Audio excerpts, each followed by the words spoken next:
Most puppies and many adult dogs pull on a leash. It's not because they're stubborn, but because no one has ever taught them this one particular skill. And once you know this, leash walking becomes so much easier. Welcome to week 6 of my puppy training series with Josie, my border collie puppy, where I show you exactly how I raise a calm, well-behaved puppy from day one. In this video, I'm going to break down leash training in 2 simple parts. In the first part, I'm going to show you how to hold the leash, how to use food, and stay connected. Because most leash problems actually start right here. And then in part 2, I'll show you the real leash secret. And that's how to teach your puppy to give to leash pressure instead of pulling against it. And as you watch, pay attention to this. You'll actually see Josie go from resisting the leash to choosing to follow it.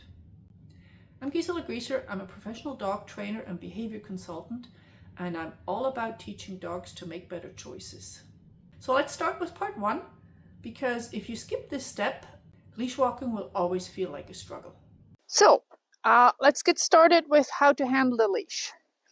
If my puppy's on my left, I like to have the end of the leash in my right hand, and with this hand I can regulate a little bit.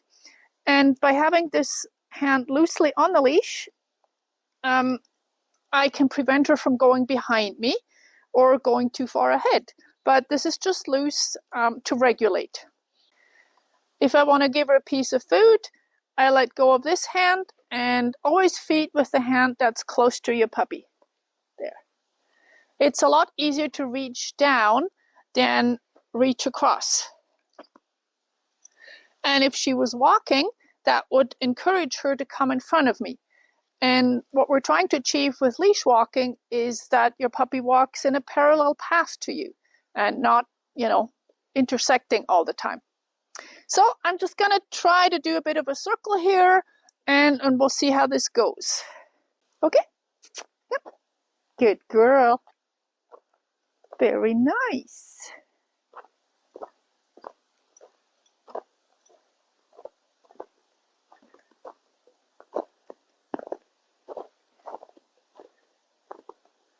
Good. That was a really nice circle that she did there with me.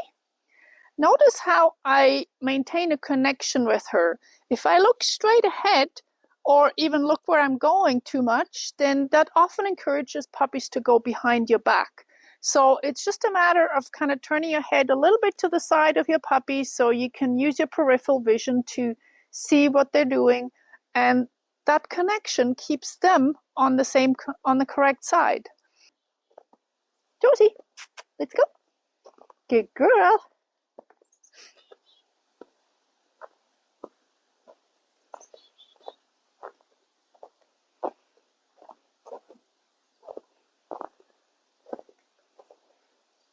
Good. There she tried to go behind me, and I was just able to stop her from doing that. I try to keep the leash loose. As far as speed, I'm going to go with what she's doing right now. We're going to just pick our battles and start with something. Another thing that puppies like to do is chew on the leash. So I try to redirect, and she's doing this because I'm standing still here. But just kind of try to redirect them and don't let them get into a habit of carrying the leash. It's perfectly normal. All little puppies do that. And I think they're just trying to lead you. But let's look at the real life here. It's like on the dance floor, only one can lead. And I make the decision that I'm the one leading and my dogs have to follow me. I'm going to turn around and we'll go the other way. So now I'm switching leash hands. Good girl.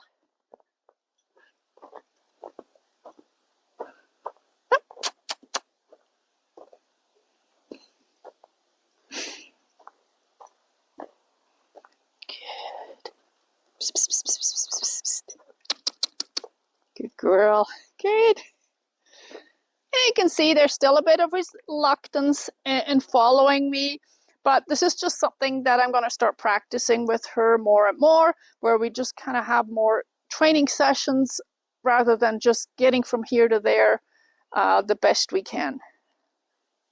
So those are the leash handling skills, but here's the problem. Even with perfect handling, most dogs will still pull. And that's because of something that's called the opposition reflex. And if you don't address this, your dog will naturally pull on the leash. So let me show you how to change that. So the skill that changes everything is called giving to leash pressure. I want you to watch this closely because you're going to see the moment where Josie figures out that responding to the leash tension makes the pressure go away. And in doing this, she starts to follow my lead. Now Josie's only 13 weeks old in this video, and she doesn't even pull much on leash, but this is the perfect time to teach her this skill so we're not going to fight the opposition reflex later on. So the next thing I'm going to teach her is to give to leash pressure. In order for me to be able to lead, I have to teach her that when there's tension on the leash, that it's in her best interest to move into that. Hey, psst, psst, psst. And typically what a lot of puppies and a lot of dogs do is they take charge and they lead their owners around. It's fine if you're okay with that, but most people would actually like for that to be the other way around. I'm going to apply a little bit of leash pressure here sideways and help her move in that direction. Very, very gently.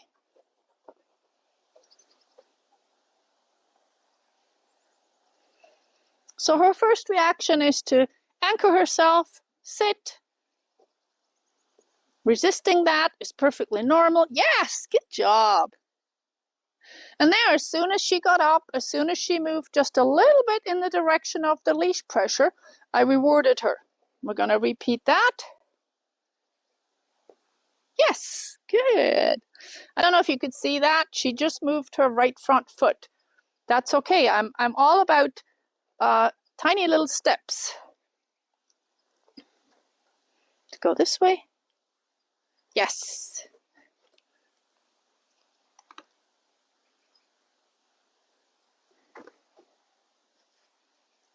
Yes, good. Notice the direction that I use to apply the leash pressure. I do it sideways and I keep my hand low at her level. If I keep my hand up where it's comfortable for me right now, she can't move upward, but she can go sideways. Not a good idea is to pull them forward because it's a lot easier for them to lean in backwards, and then you might get in a situation where they pull back and slip out of their collars. So let's not get into that habit and just work with sideways leash pressure for now. Yeah, good. This might be hardly noticeable to you watching, but we're just looking at those tiny little shifts. And this is not a lot of tension. Yes, good. Very nice. Good job. The fact that she's sitting is simply her choice. I have not taught her a sit. I don't use an automatic sit. Yes, good. I try to stand still as much as I can because this isn't about following my movement. It's purely about her learning to follow the pressure of the lead. But if it helps, if I shift my position a little bit, I'm going to do that. So here we got a situation. Yes, good. That was a very nice, quick situation where she was engaged with the ground there, wanted to scratch. I just applied a bit of leash pressure and she gave to me. So you might have to watch this a couple of times to see those subtle little shifts that she's giving me. But this is a start to you being able to take the lead and your puppy following you. So you've probably noticed that Josie's not pulling on the leash really, and we're just at home in my driveway. That's why this is the best time to teach this skill. So as she grows up and gets stronger, she will already have learned to follow the leash instead of ignoring it. Because the leash isn't about control, it should be about communication. If you're following this puppy series, please make sure you've subscribed, because in the next video, I'm going to tackle another big struggle with puppies, and that's mouthing and biting. I hope to see you there.